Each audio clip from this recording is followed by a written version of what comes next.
올해 2025년 우리가 새해를 시작하면서 예수를 아는 지식에서 자라가라라고 하는 우리가 1년의 신앙의 목표를 가지고 이렇게 1년 동안을 우리가 달려왔습니다. 이제는 지난 1년을 우리가 하나님 은혜 가운데 살아온 모든 시간들을 이렇게 마무리를 하면서 중요한 것은 우리가 지난 1년 동안 저와 여러분들의 신앙에 얼마나 어떠한 변화를 가져왔는지 우리가 한번 뒤돌아보는, 그리고 점검을 해보는 우리 귀한 시간이라고 할 수가 있겠습니다. 1년이라고 하는 시간 속에는 우리들이 미처 생각하지도 못한 수많은 일들이 지나갔습니다. 세계적으로도 또 국내 사정으로도 또는 우리가 살아가고 있는 우리의 주변에서도 수많은 일들이 이렇게 일어났는데, 우리들이 전쟁으로 죽어가는 수많은 사람들, 그리고 질병으로 세상을 떠난 또 수많은 사람들이 지난 1년 동안도 얼마나 많이 있었습니까? 또 전쟁도 아니고 질병도 아니면서도 우리가 많은 고통 속에 지내온 수많은 사람들이 있었음을 우리는 잘 압니다. 그리고 무엇보다 가장 가슴이 아픈 것은 사람의 기본적인 욕구 중에 우리는 먹을 것과 입을 것과 그리고 마실 것과 이러한 것들이 가장 어떻게 보면 기본적인 인간의 욕구라고 할 수가 있겠습니다만은, 먹을 것을 먹지 못하고 마실 것을 마시지 못하는, 그리고 우리가 입을 것을 제대로 입지 못하는 바로 그런 그 삶 속에서 죽어가야 하는 이 지구상의 모든 사람들을 우리가 볼 때에, 특히나 아직까지도 세상을 알지 못하고 제대로 살아보지 못한 철없는 어린아이들이 이런 환경 속에서 어른들의 잘못으로 죽어가야 한다는 이러한 이야기들을 우리가 접할 때는 정말 마음이 먹먹하기 그지가 없습니다. 우리가 세계를 여행할 때에는 좋은 곳으로만 다닙니다. 보기에 좋고 먹을 것이 많고 우리가 편한 곳으로 이렇게 여행을 다니지만은 정말로 세상에 어느 감춰진 그런 가난한 우리가 이 땅들을 돌아보고 또 사람들을 우리가 만나보게 되면 어떻게 사람이 저렇게 지금 이러한 세상에 어떻게 저렇게 살아갈까라는 그러한 생각을 정말로 우리들이 많이 가져보는 줄 압니다. 이렇게 한편에서는 먹을 것을 먹지 못하고 마실 것을 마시지 못하고, 때로는 이유 없는 전쟁 때문에 우리가 애꿎은 생명들이 죽어가야만 하고, 의학이 이렇게 최고조로 발달이 됐다고 이야기를 하지만 여러분, 그러나 고칠 수 없는 질병 때문에 수많은 사람이 죽어가는, 어쩌면 한없이 슬픈 이러한 세상 속에서도 그러나 한편에서는 또다시 꽃은 피고 또 열매는 맺히고, 그리고 서로가 사랑하고 또 아름다운 교제를 이루며 살아가는 이러한 삶들은 여전히 이렇게 진행되어져 가고 있음을 우리는 압니다. 이제 1년을 마무리하고 마지막 주일을 보내는 이 시간에 우리는 지난 한 해를 시작하는 시간에 하나님 앞에 드렸던 그 약속들이 아마도 있으리라고 생각을 합니다. 하나님 앞에 서원이라고 하기까지는 그렇습니다만은 하나님 앞에 내가 어떻게 살아가야지 하는 우리의 마음의 다짐도, 우리의 작은 신음까지도 알고 계시고 기억하시는 그 하나님께서 우리의 마음의 다짐과 생각을 분명히 아셨을 텐데, 하나님 앞에 했던 그 약속을 우리가 생각하면서 우리들이 지난 1년 많은 하나님의 은혜를 받았습니다. 그리고 우리가 많은 하나님의 축복을 우리는 받고 살아온 것을 부인할 수는 없습니다. 그리고 하나님이 우리 목자가 되셔서 우리를 이 험한 세상을 살아가는 동안 넘어지지 않고 다치지 않고 그리고 죽지 않고 하나님 앞에 살아오도록 이렇게 인도를 해 오셨습니다. 이 가운데서 살아가며 우리 믿음은 과연 성장을 했느냐라는 것입니다. 미국의 프린스턴 신학대학교 실천 신학회에서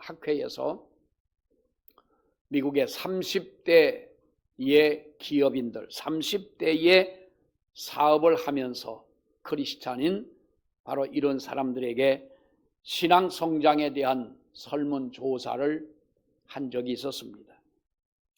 거기 보면 결론적으로 이렇게 말합니다. 교회 출석이 처음 1년간은 평균 한 달에 한 번, 두 번 정도 이렇게 출석을 하지만은 신앙생활 시작한 지가 2년째가 됐을 때는 월 3회 정도는 그래도 출석을 하더라라는 거죠. 반대로 말하면 그래도 한 달에 한두 번씩은 이렇게 빠지는 경우들이 있었는데 신앙생활 시작한 지 3년이 됐을 때는 거의 주일 성수를 하게 되더라는 것입니다. 그리고 헌금도 처음 1년간은 헌금을 하기는 하지만은 규모 없이 하나님 앞에 헌금을 드렸고 2년째 됐을 때는 약간의 감사를 생각하고 하나님 앞에 헌금을 드렸는데 신앙생활 시작한 지 3년이 됐을 때는 그러나 규모 있는 헌금을 드릴 수 있게 되더라라고 하는 겁니다. 그리고 성경을 읽는 것에 대해서도 우리가 1년 동안은 1, 2년 동안은 전혀 성경을 읽지를 않았다는 거죠. 사람마다 조금씩 차이는 있지만은 그러나 3년째 됐을 때는 신약 성경을 읽기를 시작했고 그 이후에는 규칙적으로 하나님의 말씀을 읽으며 들으며 예배에 참석을 했다라는 겁니다. 또 사회생활에서는 1, 2년간은 별로 구별 없이 생활을 했지만은 그래도 한 3년이 지나가고 난부터는 그리스도인으로서 다소 차이를 보이는 이러한 신앙생활을 했다는 것입니다. 우리가 이것을 보더라도 우리 믿음을 가지고 있는 성도들의 신앙도 성장해 가더라는 것이지요. 정말로 하나님의 말씀대로 우리가 믿고 기도하고 늘 신앙생활을 하다 보면 나도 모르는 사이에 우리의 믿음이 이렇게 성장을 해 가더라는 것입니다. 조이너라고 하는 신학자가 있습니다. 이 사람이 지은 책 중에서 성장 그리고 성장이라는 바로 책이 있는데 그 글에는 이런 이야기가 있습니다. 한 여인이 동산에 올라가 떨어지는 낙조를 바라보면서 자신이 얼마나 내가 성장을 했는가라고 자신을 뒤돌아보니 나이는 먹었고 자기 나이 성장을 했지만은 도무지 자기가 어떠한 이런저런 신앙적으로 성장한 것 같지가 않습니다. 뭔가 달라진 것 같지가 않다라는 거예요. 그래서 자기가 무척이나 좋아하는 아버지에게 아버지를 찾아가 물었답니다. 아버지, 제가 아버지의 딸로서 내가 정말로 성장을 했나요? 성장한 것 같이 보이나요? 라고 물었더니 아버지가 그럼 내가 무척 성장을 했지. 네가 어릴 때는 묻기를 오늘 나를 위해서 아버지 뭘 해달라고만 하던 내가 조금 숙녀가 됐을 때는 나와 함께 놀아달라, 나와 함께 할 수 있는 것이 뭐냐? 라고 나에게 물었는데 지금은 네가 아버지를 위해서 무엇을 해드릴까라고 기도하고 또 그렇게 생각하고 아버지한테 내가 그렇게 지금 살아가고 있지 않느냐. 이것이 내가 성장한 모습 아니냐. 어릴 때는 달라고만 하던 내가 이제는 성장해서 내가 아버지에게 무엇을 해드릴까요? 라는 이런 말을 하는 내가 왜 성장을 안 했냐? 성장한 내 모습이 아니냐? 이것이 성장의 차이라고 하는 것이죠. 한 예를 들어서 이렇게 말씀을 했습니다만, 여러분 성경에 보면은 그리스도인은 성장해야 될 것을 여러 면에서 우리에게 말씀을 해주고 있습니다. 마태복음 6장의 말씀에 보면은 들의 백합화를 보라. 그가 어떻게 자라는지를 생각을 해봐라. 우리 주님이 그렇게 말씀을 하십니다. 백합화 들에 있는 이 들풀도 자라고 백합화도 자란다는 것이지요. 마태복음 13장 말씀에 겨자씨의 비유를 말씀하시면서 성장 과정을 말씀하고 있는데, 처음에 심을 때에는 씨중에 가장 작은 이 겨자씨가 나중에 싹을 틔우고 이것이 잎이 자라고 성장했을 때에는 새들이 와서 깃들이는 큰 나무처럼 이렇게 자라지를 않느냐. 사무엘상 2장에 보면은 사무엘을 두고 말할 때에 사무엘은 하나님 앞에 자랐다 이렇게 말씀을 합니다.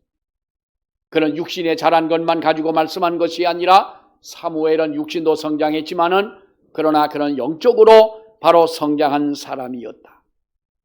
그래서 에베소 4장의 말씀에 보면은 이 범사에 예수 그리스도에게까지 성장을 해야 된다라고 말씀합니다. 우리가 지난 1년 동안 세월만 보내고 여기저기 찾아다니면서 우리가 먹을 것만 먹고 많은 사람들을 만나서 많은 이야기를 하면서 우리가 살아왔는데, 과연 우리는 지난 1년 동안 내 영적인 나의 신앙이 과연 하나님 앞에 성장을 했느냐? 그런데 성경은 이렇게 말합니다. 오늘 이 1절에 있는 말씀을 보면은 그러므로 모든 악독과 모든 기만과 외식과 시기와 모든 비방하는 말을 버려라. 왜 우리의 신앙이 성장을 하지 못할까요? 왜 우리가 영적으로 하나님 앞에 자라지 못하는 것일까요?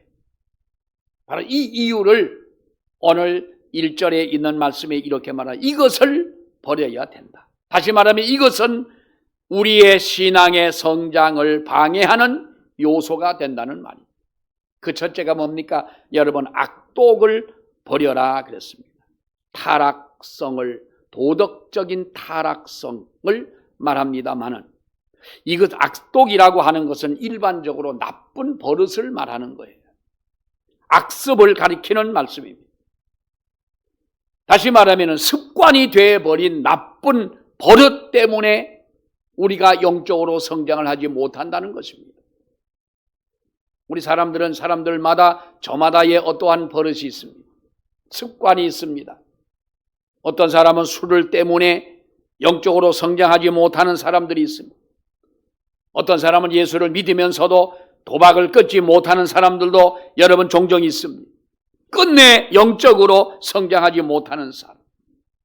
이것은 자녀들마저도, 자녀들의 앞길마저도 부모가 되어 열어주기는커녕 도리어 막아버리는, 믿는 사람들 가운데 이렇게 오늘날도 나쁜 버릇, 악습을 가지고 있는 사람들이 있더라는 것입니다. 이것을 너희는 버려라. 나쁜 버릇이라면 이것은 여러분 버려야 되는 것입니다. 또 하나는 여기 보면 기만이라고 하는 말인데, 먼저는 괴휼이라고 그랬습니다. 이 기만이라고 하는 말은 여우처럼 교활한 것을 말하요. 뱀처럼 간교한 것을 말하죠. 여러분, 성경에 간교한 것의 대표적인 것은 뱀이라고 그랬습니다. 그리고 우리가 교활한 자의 대표적인 인물이 누구냐 하면 헤롯 왕이, 이렇게 기만, 교활한 것, 뱀처럼 간교한 것, 이러한 것들을 버려야 된다. 무디 목사님은 괴율성을 가지고 이 기만에 대해서 이렇게 말했습니다. 첫째는 미끼 공세, 곧 미끼의 술책이 탁월하고 남을 속이는 데에 교묘하고 결국 자신의 이덕을 채우는 술수라고 이야기를 했습니다. 어떤 사람이 대통령 부인을 찾아가서 선물이라고 주면서 그가 몰래 카메라를 가지고 가서 녹음을 하고 카메라로 촬영을 하고 나서 나중에 자기가 준 선물을 폭로하고 이렇게 여러분 그 사건화를 만들어 놓은 분이 계시지요. 이분이 훌륭하게도 목사님이셨고 또 그분이 요 주변에 계시던 아주 훌륭하신 분이셨어요. 나는 주고받은 그 문제를 말하는 것이 아니라 그렇게 왜 교활한 이것을 가지고 우리가 오늘 이 성경에 말씀하고 있는 기만이라고 하는 것이 바로 그런 뜻인 거예요. 우리에게 이러한 모습을 가지고 찾아오는 사탄의 역사가 여러분 얼마나 많은지 모릅니다. 또 우리의 마음 속에도 이러한 것들이 있다면 이것을 우리는 버려야 될 것이고 이러한 것들이 과연 나의 영적인 성장을 저해하는 요소가 된다는 거예요. 그 다음에는 여러분 외식이라고 그랬습니다. 기만과 외식과 이 외식은 우리가 잘 알다시피 안과 밖이 다른 것을 외식이라고 그러지요. 대표적인 인물이 바리새인입니다. 마태복음 23장에 보면은 말과 행동이 다른 것이라고 이렇게 말씀을 했습니다. 그러니까 예수님은 이 바리새인들을 가지고 외식하는 자들이라고 책망을 하면서 거기 보면 화 있을진저라고 말씀하고 있습니다. 마태복음 23장에 그들의 모든 행위를 사람들에게 보이고자 하나니 곧 그 경문띠를 넓게 하며 옷수를 길게 하였다. 경문띠를 넓게 했다고 하는 이 말의 정확한 뜻을 보면 정확한 뜻이 뭐냐 하면 이것입니다. 성경을 읽지 않으면서도 많이 읽은 것처럼 얘기하고 기도를 하지 않으면서도 많이 자기가 기도는 자기만 기도하는 것처럼 이렇게 얘기를 하고 사실상 어떠한 제대로 된 정보도 알지 못하면서 들은 것을 가지고 세상 모든 것을 다 아는 것처럼 얘기하는 이것을 가지고 여러분 경문띠를 넓게 했다고 하는 억지로 넓게 했다는 거예요. 칼국수를 하려면 처음에 반죽을 해가지고 이렇게 덩어리를 만들어서 반죽을 치대 가지고 이 덩어리를 만들지 않습니까? 그 다음엔 어떻게 해야 돼? 자꾸 이걸 이성적 원사님이 이렇게 한대요. 홍두깨를 가지고 밀어가지고 자꾸 넓게 만드는 거예요. 사실상 그것이 모아놓으면 요만한 건데 자꾸 밀어가지고 넓게 만드는 거예요. 사실 그런 뜻은 아닙니다. 경문띠를 넓게 한다는 말은 아무것도 가진 것이 없으면서 아는 체를 하는 것을 말합니다만은 우리가 만두를 만들 때도 칼국수를 만들 때도 자꾸 밀어가지고 넓게 크게 보이도록 만들어 놓는 거예요. 이것이 여러분 외식이라고 하는 거예요. 하나님 앞에 우리는 이러한 모습을 가질 때 우리의 신앙은 영적으로 성장하지 않는다는 거예요. 그 다음엔 시기요. 마지막에 보면은 모든 비방하는 말을 버려. 시기와 비방하는 말을 너희는 버려라. 박윤선 박사가 그랬습니다. 어떤 병도 악성을 수술을 함으로써 우리가 건강해지는 것처럼 영적인 것도 우리가 악성의 고질병을 수술함으로 영적으로 건강하게 되고 성장하게 된다. 영적으로 우리의 악성을 수술한다는 것이 여러분 무엇을 말합니까? 무엇으로 수술을 합니까? 성령 하나님께서 우리의 모든 속에 있는 악성을 태워버리고 그래서 그것으로 우리가 건강을 회복하게 된다고 하는 거지. 우리나라의 암 치료가 처음으로 여러분 우리나라 이 상계동 쪽에 가면은 원자력 병원이라고 하는 병원이 있습니다. 암 환자가 생겼을 때 처음에는 이 암을 어떻게 치료를 해야 되는지를 몰랐습니다. 그러니까 암이 걸렸다 하면 다 죽어야 되는 것으로 생각을 했습니다. 그런데 원자력 병원은 빛을 통해서 이 암세포를 공격을 하지 않습니까? 그래서 그것을 태워서 죽이는 겁니다. 하나님의 성령께서 우리의 모든 심령 속의 악성을, 우리의 영적인 것을 지배하고 있는 이 모든 악성을 하나님께서 이와 같이 성령으로 우리를 태우시고 수술할 때 우리는 건강한 신앙을 갖게 되는 줄로 믿습니다. 더 나아가서 보게 되면 영적으로 성장을 위해 신령한 젖을 사모해라. 성경은 우리에게 그렇게 말씀을 합니다. 이제는 먹어야 된다는 것입니다. 여러분, 암 환자가 살 수 있는 비결이 뭐냐? 암 환자가 살 수 있는 비결 뭐예요? 안 죽고 살면 되는 거지요. 죽지만 않으면 되는 거예요. 끝까지 숨을 쉬고. 그런데 중요한 것은요, 암 환자는 그렇습니다. 뭐 사람마다 암도 다 다르겠습니다만은 암 환자가 수술을 할 수 있다라는 것은 가능성이 아주 높은 것입니다. 수술을 하고 무엇보다 잘 먹으면 됩니다. 아까 우리 예배 시간 전에 오셔가지고 지금 눈 감고 계신 분들은 아까 큰 소리로 얘기하신 분들이에요. 제가 오늘 좀 일찍 여기 일찍 왔어. 이 마이크 때문에 조금 일찍 왔는데 이 동네가 얼마나 시끄러운지 몰라. 네? 참 예배당에 들어와가지고 난 그렇게 말씀하시는 거 수없이 내가 얘기를 했는데 오늘 또 마지막 주일인데 뭘 먹어야 된다는 거예요? 그 먹어야 된다는 거는 왜 여기 와서 얘기를 해요?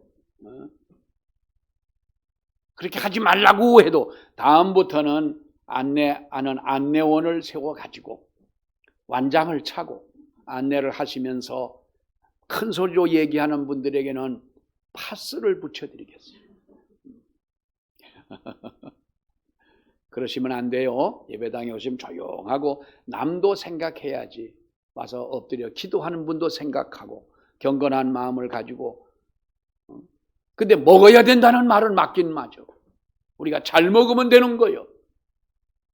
잘 먹기만 하면 되는 게 아니로 잘 먹고 잘 싸고 무엇보다 마음의 평안함을 가지고 하나님이 주신 이 평강을 우리의 마음속에 가지고 살아갈 때 여러분 그러면 이런 영적 영양분을 우리에게 골고루 섭취하게 되면 사람은 건강하지 않습니까? 2절에 있는 말씀을 보세요. 이러한 것들은 다 버리고 2절에 보면은 갓난 아이들 같이 순전하고 신령한 젖을 사모하라. 이는 그로 말미암아 너희로 구원에 이르도록 자라게 하려 함이라 그랬습니다. 우리 어린아이들이 세상에 태어나서 어머니의 젖을 먹을 때 어머니의 젖에는 물과 지방과 단백질과 유당과 부기질이 섞여 있어요. 그러니까 이거는 정말 완전 식품인 거예요. 갓난 아이에게 가장 알맞는 영양분이 뭐냐? 엄마의 젖 아니에요. 그런데 하나님은 우리에게 믿는 성도들에게 신령한 젖을 너희는 사모해라. 아이들은 여러분 배가 고프면 칭얼거립니다. 그래도 주지 않으면 울고 보챕니다. 그래서 엄마가 주는 젖을 먹고 아이가 쑥쑥 자랍니다. 우리가 하율이가 자라는 걸 봤고 준율이가 크는 걸 봤고 아영이가 크는 걸 보고 있잖아요. 뭘 먹고 큽니까? 젖을 먹고 아이들이 크는 거예요. 성경은 우리에게 말씀합니다. 영적으로 우리는 신령한 젖을 사모해라. 신령한 젖이 무엇입니까? 하나님의 말씀을 사모하는 자가 되라는 거예요. 하나님의 말씀은 단일식품이에요. 그러면서 모든 진리가 여기에 함유되어 있고 이 말씀으로 많이 충분한 영적 성장을 할 수 있다고 하는 것입니다. 그러니까 칼빈 선생이 말하기를 말씀의 신령한 이유를 듣기를 생명의 말씀이기에 그래서 말씀을 먹어야 하는데 이 말씀을 먹는 자마다 생명력이 약동을 한다. 생명력. 우리의 신앙이 생명력이 있느냐라고 하는 거예요. 며칠을 우리가 배가 고파 굶고 배고픈 사람이 우리가 이웃 사람을 통해서 약간의 빵을 얻어 먹는다 하면은 이것이 큰 은혜 아니겠어요? 어제도 제가 TV를 보면서 저 어디 아프리카에 있는 어떤 아이가 12살 된 형이 부모님은 다 돌아가시고 5살 된 동생을 그 비가 오면 비가 새는 거기에 쭉 이 아이 동생을 품고 앉아가지고 아무것도 아이에게 동생에게 먹이지 못해서 길을 나섰어요. 무엇을 얻어가지고 오려고 하는데 이 동생이 5살짜리가 어딜 나갔더니 어떤 할머니가 먹다가 남은 옥수수 하나를 주는 거예요.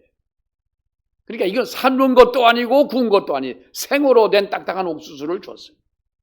5살짜리가 그 옥수수를 받아가지고 절반을 먹더니 절반을 들고 집에 와가지고 형을 준다고 남겨둔 거예요. 옥수수를 준 그 할머니도 대단하지요. 자기도 먹을 것이 없는데 이 아이가 불쌍하니까 그걸 준 거예요. 참 우리가 이렇게 잘 먹고 배가 터지도록 먹고 남는 것이 얼마나 여러분 많아요. 참 우리가 이것을 감사할 줄 모른다면 어쩌면 여러분 죄가 될지도 모릅니다. 우리가 이웃에게 이렇게 정말로 우리가 작은 것을 하나 얻는다 할지라도 이것도 큰 은혜요. 내가 가난하고 생활이 어렵고 극한 어려움 속에 갈 길을 몰라 이리저리 방황할 때 누군가가 나를 붙잡아 주고 나의 갈 길을 여러분 알려주는 사람이 있다면 이것이 얼마나 큰 은혜겠어요.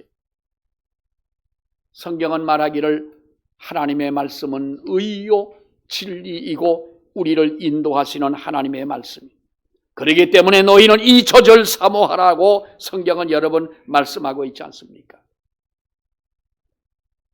집에서 기르는 돼지는요 번식력이 그렇게 강합니다.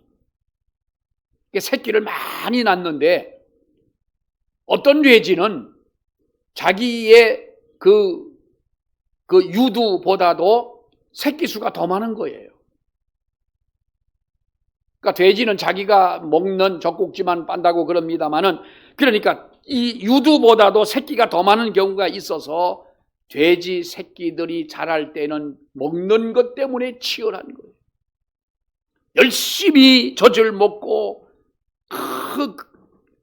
정말 힘을 다해서 먹는 일에 최선을 다하는 새끼들을 보면은 토실토실 살이 찌는데 그 중에서도 먹을 것을 제대로 차지하지 못하고 변방에 도는 새끼들은 비실비실해서 언젠간 넘어진다는 거예요.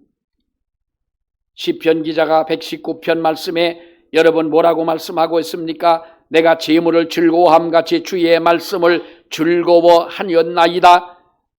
119편 10절의 말씀에 보면은 내가 주의 말씀을 진심으로 찾았나이다 라고 말씀하고 있습니다. 하나님의 말씀을 찾고 하나님의 말씀의 증거에 매달렸다라고도 여러분 말씀하지 않아요? 시편 119편 31절에 보면 내가 주의 증거들에 매달렸다 그랬어요. 하나님의 말씀을 붙잡고 내가 매달렸다. 그러므로 여호와여 내가 수치를 당하지 않게 하옵소서. 믿는다고 하면서 세상에 나아가 믿지 않는 사람들에게 믿음의 증거도 보여주지 못하는 그러한 믿음을 가지고 있다면 이것은 하나님이 기뻐하는 우리의 신앙이 아니라고 봅니다. 옛날 소련, 러시아로 변하기 전 소련, 소비에트 연방이죠. 그 당시에 비밀 경찰이었던 베리아라고 하는 사람이 있었습니다. 이 베리아라고 하는 사람은 아주 잔인한 것이 몸에 배어 있는 사람이었어요. 그러니까 공산주의 사상에 반대하는 것은 절대적으로 용서를 못하는 사람이 바로 이 베리아였던 거예요. 엄청나게 많은 사람을 감옥에 보내기도 하고 죽이기도 했어요. 그러나 그도 이러한 사람도 정적이 있잖아요. 말렌코프라고 하는 사람 흉계에 말려가지고 나중에는 이 사람이 감옥에를 들어가게 됐는데, 이 잔인한 사람이 감옥에 들어간 누가 몰래 건네주는 성경책을 받아가지고, 거기서 감옥의 성경을 읽을 수는 없으니까 성경책을 가지고 몰래 다른 사람이 보지 못하도록 성경을 읽은 거예요. 성경을 읽다가 감동을 받았어요. 가슴이 뜨거워져요. 아, 하나님이 살아계시는구나. 그리고 느낀 것이 내가 너무나도 잔인하게 세상을 살아왔구나. 누군가 한 사람에게라도 감동을 주지 못하고 만족을 주지 못하고 기쁨을 주지 못하고 자기가 이렇게 잔인하게 살아온 지난 날들을 회개하고 그런 사형을 받고 세상을 떠났습니다. 그 후에 소문이 퍼졌어요. 러시아에, 소련에 그 잔인한 베리아가 감옥에서 죽었는데, 죽기 전에 그런 성경을 읽었고, 성경을 읽던 베리아가 그 잔인한 사람이 선한 사람이 되고 회개하고 죽었다더라. 그 성경이 무엇이냐? 사람들이 성경을 읽고 이 베리아 때문에 많은 사람이 하나님 앞으로 회개하고 돌아왔다는 거예요. 그 잔인한 사람이 성경 말씀을 통해서 말씀을 접하니 잔인성이 무너지고 선한 자가 되더라. 왜 우리는 하나님 앞에 성장하지 못할까요? 아직까지 우리가 버리지 못한 것이 있기 때문에 그렇고, 아직까지 우리는 하나님의 신령한 젖을 사모하는 열정이 우리에게 적은 거예요. 그러니까 비실비실 이렇게 세상을 살지 않는, 신령한 젖을 사모하고 언제나 우리의 신앙이 성장해가는 그러한 믿음으로 사는 우리 모두가 되시기를 축원합니다. 기도하겠습니다. 은혜로우신 하나님 감사합니다. 저희들을 1년 동안 보호하시고 지켜주신 하나님을 찬양합니다.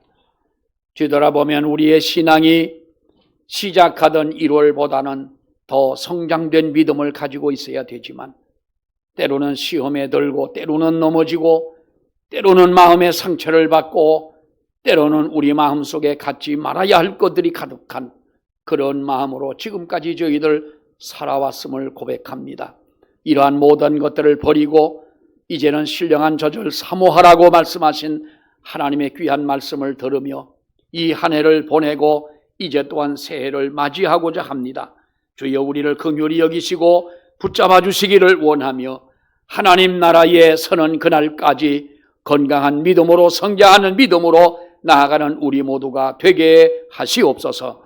예수님 이름으로 기도하옵나이다. 아멘.